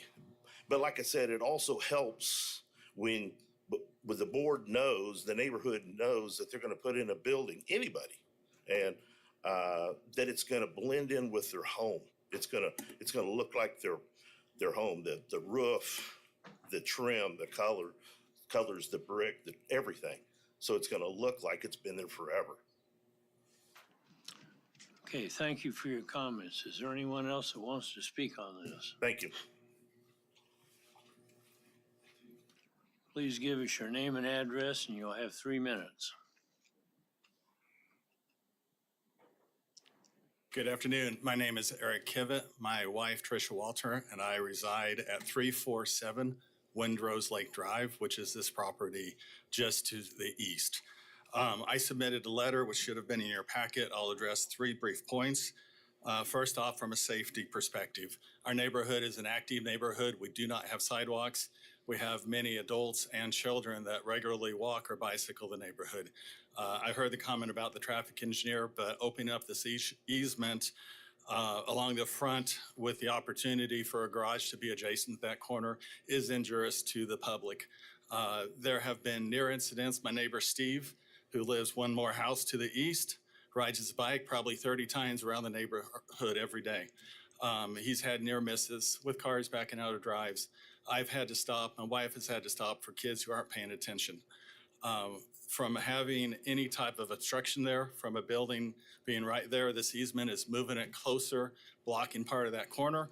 The teenage drivers in the neighborhood are not always paying attention. So we're setting up an opportunity to have a building, essentially an alleyway building right next to the driveway. And that leads to the next point, is the neighborhood character. As Chuck already noted, it's already a neighborhood of half acre or more lots. So most of the houses, as you can see in this image right here, are set back well from the street, plenty of space. However, this easement vacation would allow for a very condensed and crowded building to be put on a small lot. A 30 by 40, I'm not sure, just looking at this, looking at the building next to it, I don't see how that's gonna fit and still allow access to the existing garage. From a neighborhood perspective, if I look at Gabe and Jessica's house or Austin's house, they're gonna have a large pole barn in their front yard. From a public nuisance perspective, it will be an eyesore, and it does not belong out next to the street. It's going to put at risk my property valuation because I have a very nice neighborhood that's going to have a pole barn right on the street. That's it. Thank you, sir. Any questions of the speaker? Yes, sir. Yes, Mr. Williams Bay. They indicated that it's going to be a pole barn? I have heard metal shed. I have not heard specific details. Thank you. Even a large garage would still be an alleyway type building right on this corner, right out next to the street, in front of the house. Thank you. Thank you. Is there anyone else from the public that would like to speak on this case? Please come forward. Give us your name and address, and you'll have 3 minutes. Please try to confine your comments to items that have not already been covered. My name is Gabriel Tayton. I live at 340 Windrose Lake Drive, right here. This neighborhood it's a different neighborhood. It's an older school neighborhood, and it's maintained its character. And it's just something you want to drive home to and see every day. The lot that I'm going to be staring at with a commercial building that will probably not look good, will not match. It will actually bring all of our property values down. We've done everything. All the other neighbors keep their yards up. This yard is not kept up, period. And they want to throw a barn on top of it. The last meeting they had mentioned they wanted to build a pole barn. It was at the last meeting. This is their front yard. This is not their backyard. This is not their side yard. Like Eric had stated, how would they access their garage? There's not enough room to put a barn. They won't be able to park in their garage. I mean, the way they're doing this is not correct. And if you give them this step, it just makes them pursue it more. I don't think it should be pursued. I think this whole case should be dropped. They bought the lot, being a triangle shape, knowing HOA, there's no reason they should actually try to put a barn there. Thank you. Thank you. Is there anyone else who would like to speak? Give us your name and address, and you'll have 3 minutes. I would like to just comment that what we are considering here is the zoning code and whether the request will meet the zoning code or any amendments that we make to it. As far as the appearance of the building, as long as it meets city requirements, then it becomes a homeowners association meeting problem. Anyway, go ahead. My name's Colby Unruh. I live at 348 Windrose Lake Drive. It's this house right here. My big concern is also the safety, but I'd like to touch on it from a personal perspective. I have 3 small children, 4, 9, and 11. And our house in the neighborhood is kind of known as the house where all the kids come to. We have a swimming pool, we have a playground, we have a 3-acre forest behind us with dirt bike trails, go-kart trails. I mean, at any given time, there's, 10 kids at our house playing. And it seems to be, every time they come over, I'm at the driveway and I'm talking to them like, you need to watch both ways before you go across the street, because I watch them and they're not. And it's a constant battle with cars going faster around that curve. And it's very scary as it is. So my number one concern is if you put a building there, you can see a camper and cars parked right there. That's now going to be in front of the building. So it's going to be basically 100% blind spot. So even if the kids are crossing the street and watching both ways, if you can't see the car when you look both ways and there's a butterfly flying in the air and the kids see it and they're wandering around, that 2 seconds of time that goes by, they don't see the car, it's going to be a guaranteed accident. I mean, lots of kids, they're riding their bikes, they're walking, they're skipping, whatever they're doing, but a lot of times they're not paying attention. And that's my biggest concern, is that someone's going to get ran over. And, I guess, if it did happen, who's liable for that? Because, we're all up here saying that there's a very good chance it's happening. Because I don't see how you're going to see past the cars if they're parked in front of a building. It's going to be 100% blind spot. So if someone does get hit or someone's kid gets killed and it's approved, where's the liability fall then? Because we've expressed that there's a good chance it will happen. It has almost happened. So that's my biggest question is, if it is approved, then, who's responsible for it at that time? Mr. Fry. Sir, can you show me the location of your house again? Right here. So I'm right in the middle of the curve. I own from there. So Sir, you need to use the arrow, the mouse. Yeah. So those trees right across the street from you, are those a visual barrier as well for that curve? This tree right here? No, go a little north. Oh, right here? Yeah. No, not really, because they're trimmed up like 15 foot. So it's just a trunk, and the tree's back into the yard a little bit. But also, these trees have been here for a long time, and they planted there this big. So they may not have been a concern back then. We can't get rid of trees. So the situation already is not that. But they're just as much as an obstacle as anything else that would be in the vacation area. Thank you. Yeah. Mr. Aldridge. Yeah, there's been a lot of comments about how the proposed garage is going to block the view and cause a hazard and everything else. Looking at this aerial that we're looking at, there's quite a bit of distance between basically where the curb and where the corner of the proposed garage is going to be. And it doesn't look like it's going to be setting back any more than what the house just to the, I guess, northeast right there. And that you're still on that sharp curve. So, you're acting like this thing is going to be literally built out by the curb, and it's not. You've got other distractions with these trees and stuff there. And again, all this is just a simple vacation request. Yeah. So my biggest concern is that you can see a camper and a vehicle right there. There's now going to be a building right there. So the area where you normally park your cars and your campers or whatever, trailers, whatever is no longer going to be in that spot. It's going to be in front of that spot. So if you give them the 10 foot down to 20 foot, there's really only another 20 foot from the front of their building to the ditch. So basically you're going to have cars almost to the street right at that curve. And I'm talking about 8-year-old kids that aren't moving fast, that are, just hanging out, having fun.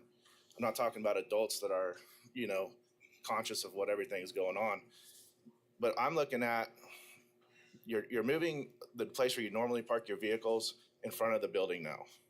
The building may not obstruct the view, but they're going to put garage doors in front of that building. And in order to enter those garage doors, you're going to have a new driveway put in that's going to go all the way to the ditch. So my question would be, is if there's cars all the way to the ditch, it looks far on this, but it's not. It's about, I don't know, maybe 150 feet. The speed limit is 30 miles an hour. How long does it take to go 150 foot? Okay, thank you, sir. Appreciate your comments. Is there anyone else that would like to speak on this case? Please give us your name and address, and you will have 3 minutes. And confine your comments to issues that have not already been covered. My name is Austin Barnes. I live 344 Windrose Lake Drive right here, direct catty corner to them. What I'd like to touch on would be precedent setting. I think if we grant an easement vacation request, that opens up the door for any other properties, any other areas in the subdivision that to be able to do this. Tying in with the safety, I don't think it's a good idea to start this now after how many years? I lived there for a year. The other concern that I would say that I have, when you, sir, asked if we had an HOA, Did you see the discomfort on his face when he knew the answer was yes, but he didn't want to say it? He is going to oppose anything the HOA does, even if it gets to the point of legal action. I'm asking you to turn this down so that we don't have to get to this point. Thank you. Thank you. Is there anyone else from the public who would like to speak? Give us your name and address, and you'll have 3 minutes.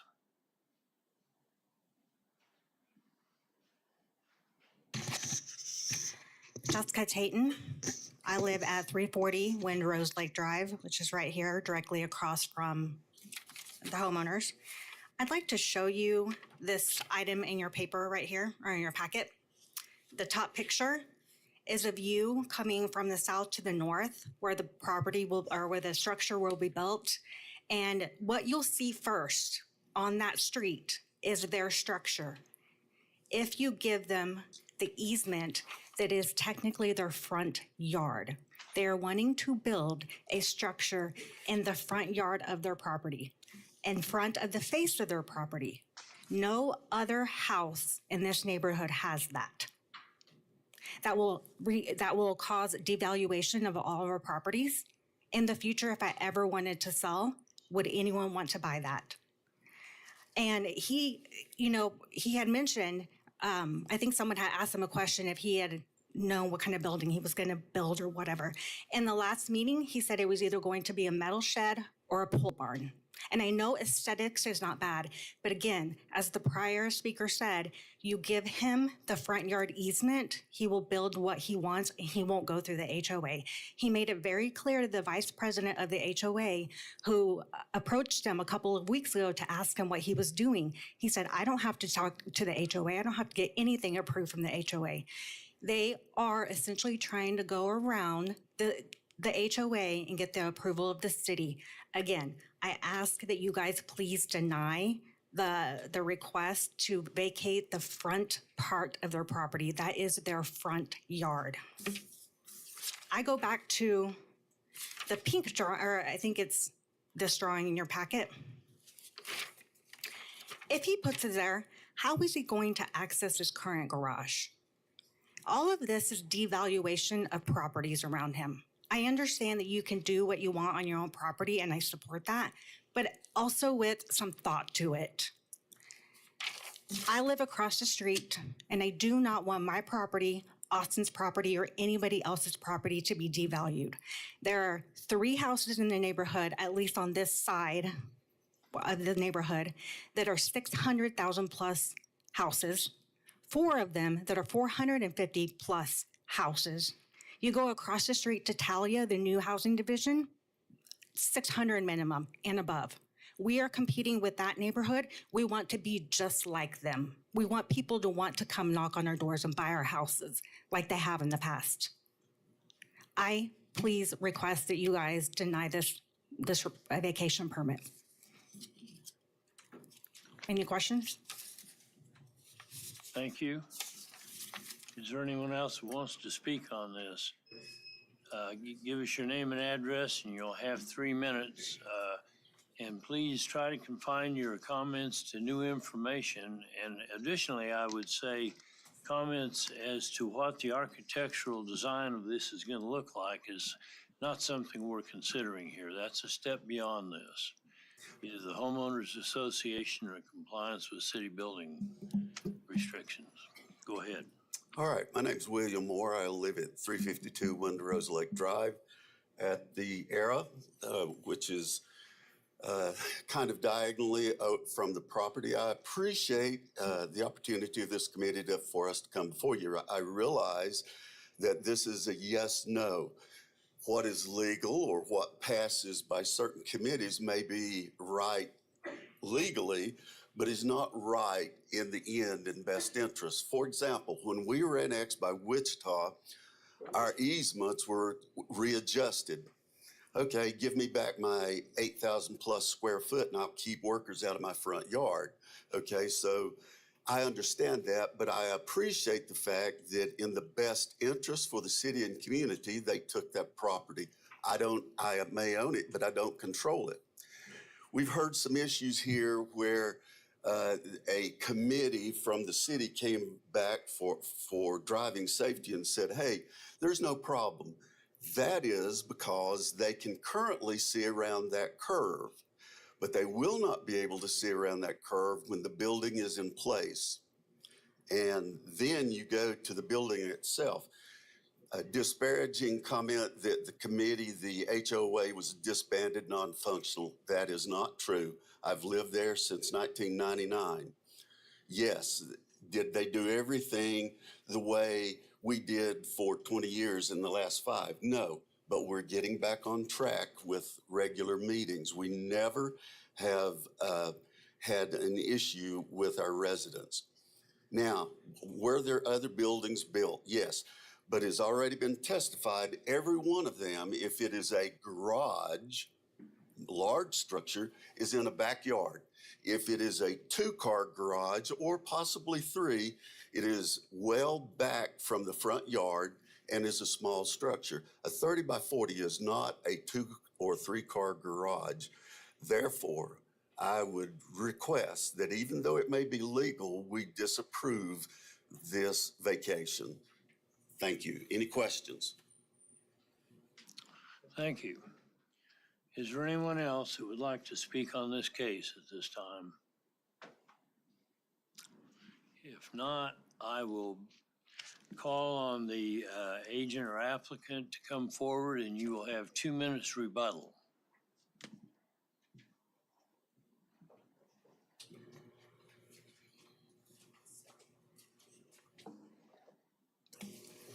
Thank you. We just want to clarify some statements that were made.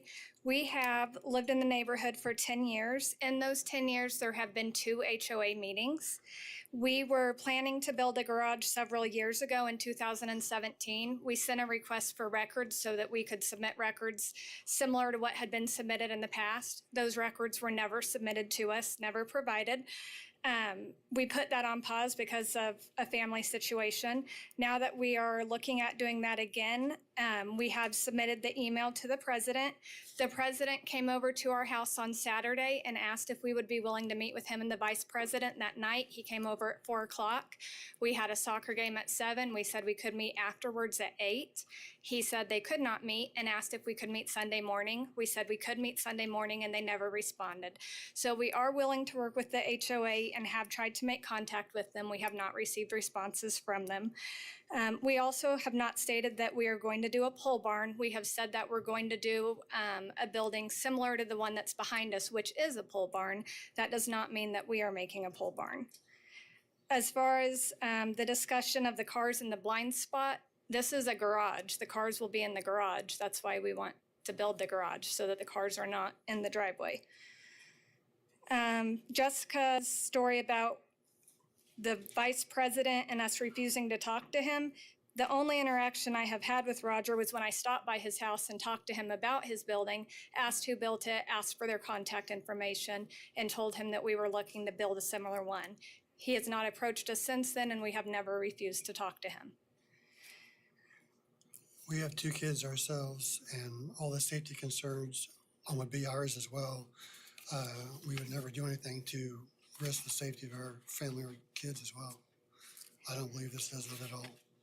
And to clarify the number of buildings in our neighborhood, there are 17 properties with detached structures, ranging from very large pole barns. I don't have that in my notes, but much larger pole barns than the garage that we are proposing to build. And some of the properties have multiple detached garages on them. 13 have been built since 2000. Folks, your time is up. Okay, thank you. Thank you. Appreciate your comments. Yeah, Mr. Fry. Mr. and Mrs. Bedient, thank you. I'm looking at a Google image and I see a little play structure. Yes. Is that on the west side of this vacation request? Or would it be moved outside of the vacation request if this was successful in passing? We haven't discussed it, but there'd be no real reason to move it because we're not proposing to build over this far. You couldn't put a building over there because of the back easement or setback, whatever Right, it's called. because what you're proposing where this vacation, it is east of that fence line as far west as it goes right now, correct? I'm not sure I understand. So the fence line that I see on the north end, Okay. right there, your building, the vacation request is to the east of that corner. Yes. Okay, thank you. Mr. Williams Bay. Are you planning on using the same driveway for the new building, or are you going to have a new driveway to the garage? Same one. You'll access the garage from the existing driveway? Yes, sir. Any other questions? If not, thank you. We'll bring it back to the commission now for discussion and action. What's your pleasure? I have a question. Mr. McKay. I guess whoever understand, it shows this picture, and I'm going to refer to this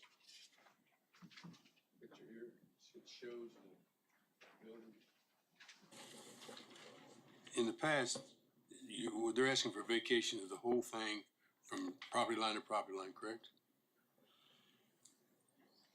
Is there any possibility that we could just vacate what they need for the building and not the whole easement? Yes, you can, in your motion, if you wish to approve it for only the space that need it, and they would have to provide an updated legal description for essentially just the area that the building would occupy. Thank you. Any other discussion? Mr. Warren. I'm inclined to go along and approve the request. The owners have got a difficult situation. They're an odd lot. It's small to begin with, and then an odd shape that makes it even more difficult to use. And a little variation, to allow them to use the property to their best advantage. I would be concerned if I was worried about the safety, but the problem with safety, I think, comes from the sharpness of the curve that's to the north of them there. That's a sharp curve. Kids drive around there at 30 miles an hour. That's dangerous, but that's not got nothing to do with what we're doing here with this variance. So I would move that we approve as presented. Second. Okay, we have a motion from Mr. Warren, second from Ms. Clounce. Is there any further discussion? If not, all those in favor signify by saying aye. Aye. Opposed? No. We have 2 noes. Motion carries. Thank you. Now we're going to move into public hearings and consider item 4.1. Mr. Fry will be abstaining. Yes, good afternoon. Brad Etherly, Senior Planner, MAPD. We are here to discuss case Con 2024-00020. For this case, the applicant is requesting an amendment to a conditional use to permit outdoor entertainment / dancing and modify the hours of operation of the outdoor entertainment on property zoned LC Limited Commercial with a total of 1.17 acres. It's located approximately 700 feet east of North Tyler Road and north of West 21st Street, and is located at 8558 West 21st Street North. In 2012, the property received a conditional use to permit a nightclub in the city. The conditions pertaining to this property are listed in the staff report. I will point out a couple, though. One was that no outside loudspeakers or entertainment, including dancing, and that the nightclub shall be located in the building shown on the approved site plan. On January 2nd, 2024, the Wichita City Council approved changes to the Unified Zoning Code to define entertainment establishment in the city as a venue that allows alcohol and live entertainment with a maximum capacity of less than 300 persons. Under this current code, the use established on the property would not be considered a nightclub in the city. it would be considered an entertainment establishment in the city. The property does abut SF5 single-family residential district to the north and northwest, and the UCC requires a conditional use for outdoor service of food or drink as an accessory part of the operation of a tavern or drinking establishment. A nightclub in the city, event center, or entertainment establishments in the city, if the property is located within 300 feet of a church, public park, school, or residential zoning district, as in this case, shall be subject to the conditions listed in the agenda report. The applicant has requested changes to the original conditional use language, which are listed in the staff report. I would like to point out three. One is that outside entertainment, outdoor speakers, and dancing is allowed on the existing outdoor spaces. Another one, no noise generated in conjunction with the outdoor use shall exceed a sound level of 5 decibels, and any amplifiers or speakers shall be pointed toward the building and not toward any property line or residential use. And then lastly, the outdoor entertainment and dancing is allowed until 11 o'clock p.m. on Friday and Saturday only. Staff does recommend changes to the requested language that limits the conditional use to the site that the establishment is located, to the suite that the establishment is located. Staff also recommends adding a starting time of 12 o'clock p.m. on days outdoor entertainment is allowed, so on Friday and Saturday, as well as adhering to the screening requirements of the UZC and the landscape buffer requirements of the Wichita Landscape Ordinance. Currently, no screening exists between the property and the adjacent residential zoning to the north, which is a golf course. A few trees are adjacent to the subject property. However, these trees are not part of the subject property and therefore do not satisfy the current screening requirements of the UZC. The applicant is not proposing any screening. Staff recommends that screening would be appropriate at this location. You can see by the zoning map before you that the subject site is within a commercial shopping center. Property to the north is zoned SF5, single-family residential, and is developed with a golf course. Properties to the south across West 21st Street are zoned LC, Limited Commercial District, and GC, General Commercial District, and are developed with a fast food restaurant and a car rental facility, respectively.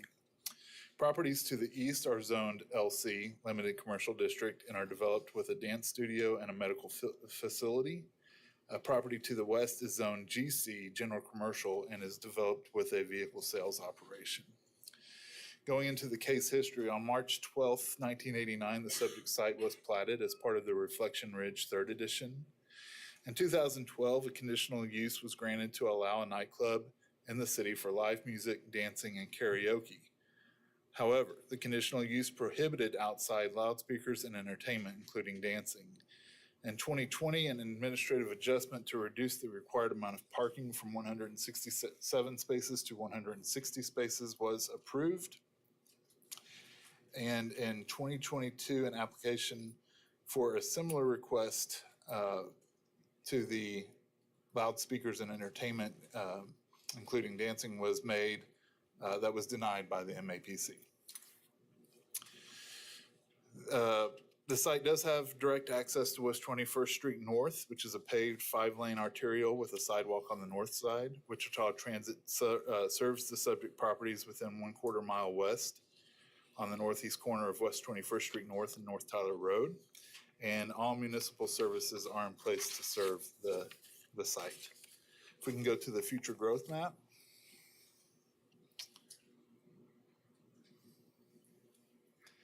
The proposed application is in conformance with the 2035 Future Growth Concept Map of the Community Investments Plan.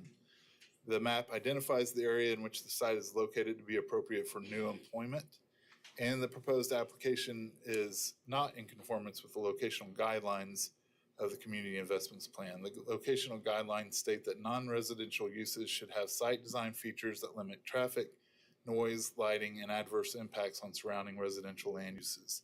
The intensity of the use with the outdoor noise next to residential use could have negative impacts. However, the staff recommended conditions of approval are designed to mitigate negative impacts.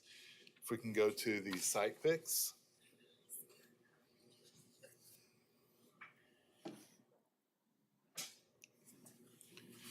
Here we are looking straight onto the site in question, looking north. Next picture. This is looking north away from the site, so behind the humidor onto the golf course and the residential dwellings behind it. Next picture. This is looking east away from the site. Next picture. This is looking south away from the site. Next picture. And this is looking west away from the site. Staff does recommend approval of the conditional use subject to the conditions listed in the agenda report, which does include edits made by staff. With that, I can stand for any questions, and I do not know if the applicant is in attendance. Is the applicant or agent present? Okay, so they are. Fine. So any questions or discussions from the commission? Mr. Aldridge. Thank you, sir. Question, in your opinion, from when the conditional use application was made back in 2022, has there been significant changes from that time to this time? To my knowledge, no. Okay, thank you. Any other questions from the commission or discussion at this point? Mr. Blick. Can you go back to the aerial map?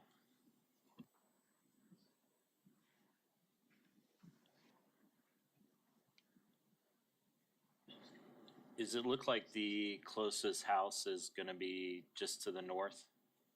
Or would it be to the west? It looks about the same distance. I would say this would be probably closer. You've got these also over here. I don't know the distance, but then you also have the Reflection Ridge senior living here as well. Okay, thank you. Any other questions? Thank you. Now we'll call on the agent or applicant to speak. Please give us your name and address, and you will have 10 minutes.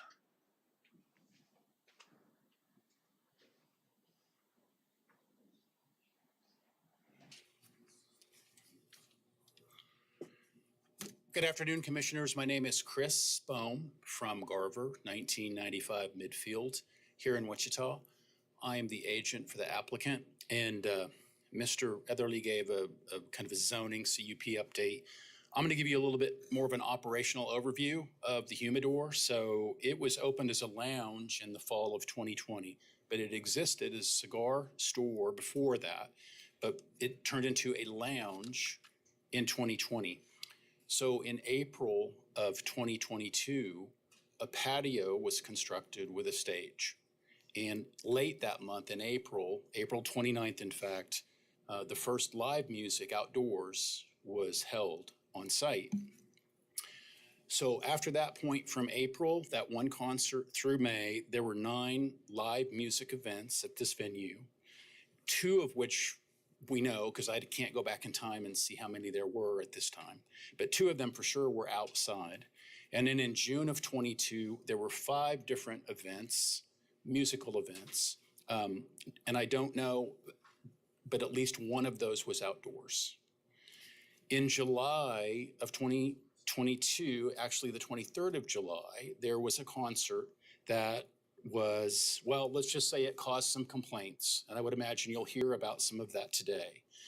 And a little later on, I'll have Chris Wilbur come up. He was a bartender at the time. Now he is the general manager. He was there for that event. So if you have specific questions about it, he can answer that. He can also talk about what they're doing now, even with their interior music. So that event caused all the music to go inside. And in November of 2022, they traditionally had music till midnight. And then they backed that down from typically 8 p.m. to 11 p.m. So that's been since November 2022. Then you heard about the previous CUP amendments that have been before you. So like I said, currently the music's indoors. If you've been out there, it's very beautiful. There are 3 big garage doors that face out to the golf course and one smaller one. They set up inside by the smaller door typically and perform. So there's just been a great desire for outdoor music by many of the folks who patronize the humidor and some of the neighbors that live there. And it's really cool because if you go out there, a lot of golfers will come by in the evenings and park there right by the back patio and either come into the establishment or when they had music outdoors, sit and listen to it. So it's kind of a unique, very unique location. So it's distinct, most certainly. So the owner and the manager are back.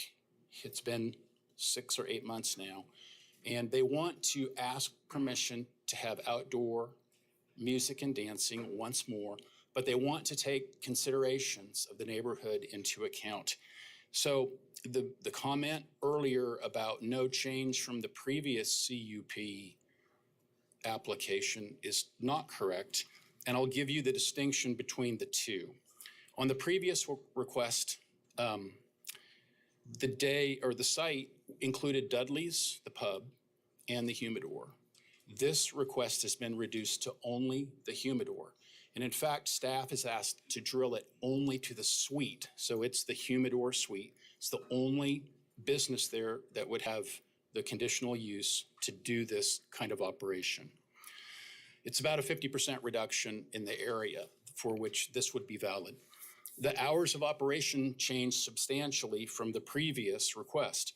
The previous request asked for Sunday through Thursday from noon till 11 p.m. and on Friday and Saturday till midnight. This request has eliminated all days except Friday and Saturday and puts the cutoff time at 11 p.m. So there's quite a change in that request for time. The other element of the request today is just the volume, the sound control, and it's 5 decibels over ambient. So that's what we're asking for, and that's what staff has recommended. That would be over the noise of a patio full of people, and then the music starts, and that's where you'd measure the decibels. And then we have the speakers that have to be aimed into the building. And typically when they're outdoors, they'll have the garage doors open because people can sit in there as well. So there is some deflection of sound that goes into the garage. Mr. Wilbur will talk about having a decibel meter and how he's been monitoring even the indoor music just to see its effect on the adjacent golf course. And the number 4, this thing is enforceable. There's a clause in there, if a complaint is filed and a zoning administrator investigates it, with concurrence of the planning director, this can become null and void. It would go away. So because of that, there's going to be a real management of sound that occurs as they open this venue for music. It can be shut off and it's just done. So they're going to take care of that because they'll lose the right if they violate it. We agree with the staff conditions that were presented with one request, and that's on the screening. Given this unique location, looking out over the golf course and the fact that patrons of the golf course often just drive their carts or walk right up into the facility, screening the whole back, it ruins the ambiance of the area. We would, however, look at the landscape ordinance and work with planning staff to look at some kind of a cluster, plantings, trees and bushes that would provide some screening and some landscaping, but yet keep some of the open views and the open access that makes this so unique. So that's called a buffer with no screening in the landscape ordinance, and we would ask for that consideration. We believe this is a fair and reasonable request for this site. Number one, it's very unique. Again, if you've been out there, that patio adjacent to the golf course is just a unique place in West Wichita. The humidor and their performers are enjoyed by the patrons and many of the golfers. And some of the neighbors, they enjoy the idea of being here and having access to this music when the weather allows. And it's not only an amenity to that area, it's an amenity to West Wichita. There's just not that many outdoor entertainment venues. It's just a beautiful place and uniquely situated. So it's actually just a wonderful thing for West Wichita to have access to that for those who enjoy music, and especially those who may enjoy music outdoors. So I'm going to recap this before I have Mr. Wilbur come up. One, we've halved the size of the area of request. It's drilled right down to the humidor in their suite. The hours have been reduced to only Friday and Saturday till 11 p.m. We have to manage the sound or it's enforceable and it goes away.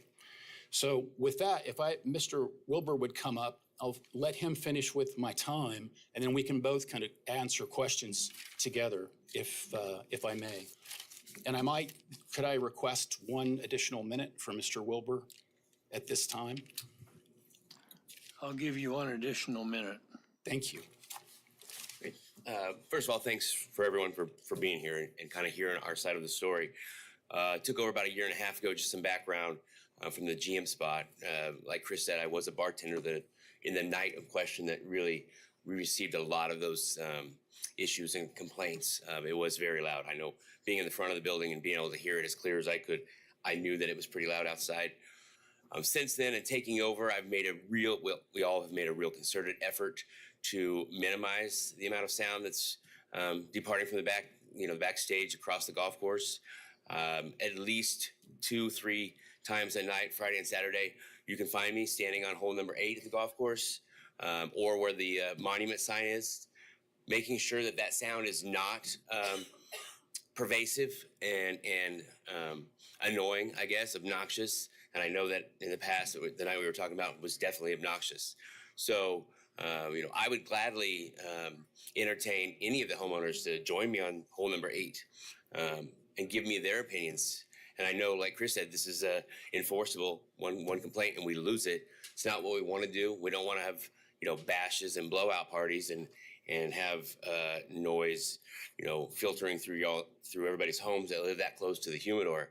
What we want to do is be a good neighbor and come together and really, like Chris said, build something on the west side that's an opportunity for people to come out, sit on the patio, sit inside, have a cigar, have a drink, and enjoy,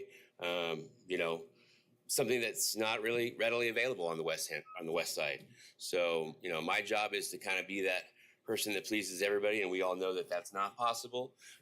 But I know that in this business, I do everything that I can to try to make people happy, and I want to make sure that I kind of straddle the side, at least that fence on both sides, because I do think it's a great opportunity for us and a great opportunity for the west side. Thank you for your comments. We'll bring it back to the commission now. Does anybody have any questions or comments of the agent or applicant?